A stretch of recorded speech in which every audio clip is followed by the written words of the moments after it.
শরীরের সবথেকে দামি অংশ হলো হৃদয়, যেখানে থাকার যোগ্যতা সবার থাকে না।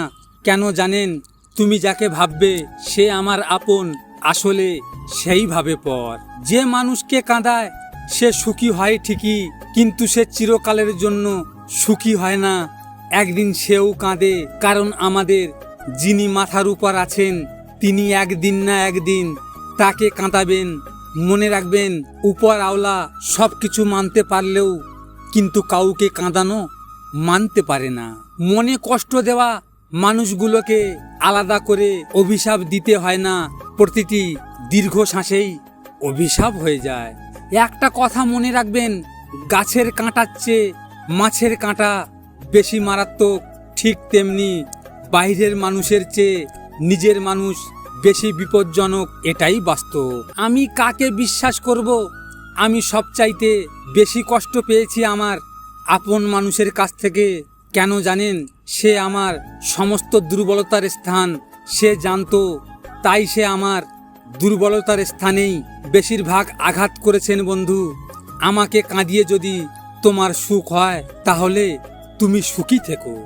নিজের দোষ ঢাকাতে যারা অন্যর ঘাড়ে দোষ চাপিয়ে দেয় তাদের সাথে তর্ক করে কখনোই জেতা যায় না, কারণ তারা প্রতিটি মিথ্যাকে যুক্তি দিয়ে সাজিয়ে ফেলে। কেউ আমাকে জিজ্ঞেস করেছিল তোমার আপন কে? আমি হেসে বললাম সময়, কারণ সময় ঠিক থাকলে সবাই আপন, আর না থাকলে কেউ না। মনে রাখবেন, মানুষকে চোখের দেখায় কখনোই চেনা যায় না, সময়ের সাথে সাথেই সবারই আসল রূপটা বের হয়ে আসে। একটা ছেলে তখনই একটা মেয়ের জন্য কাঁদে যখন সে নিজের জীবনের থেকেও তাকে ভালোবাসে।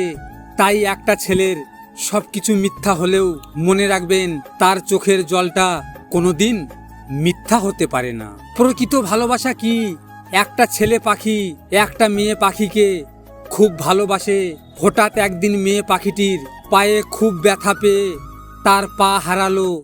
মেয়ে পাখিটি কাঁদতে কাঁদতে ছেলে পাখিকে বলল, তুমি আমাকে ছেড়ে চলে যাবে না তো? তখন ছেলে পাখিটি এ কথা শুনে তার নিজের দুটি ডানা কেটে বলল, এবার তো আমি চাইলেও তোমাকে ছেড়ে যেতে পারবো না। তারপর একদিন বড় একটা তুফান এসে তাদের ঘর ভেঙে দিল। তখন ছেলে পাখি মেয়ে পাখিকে বলছে, তুমি চলে যাও কোনো নিরাপদ জায়গায়, আমার কথা চিন্তা করো না।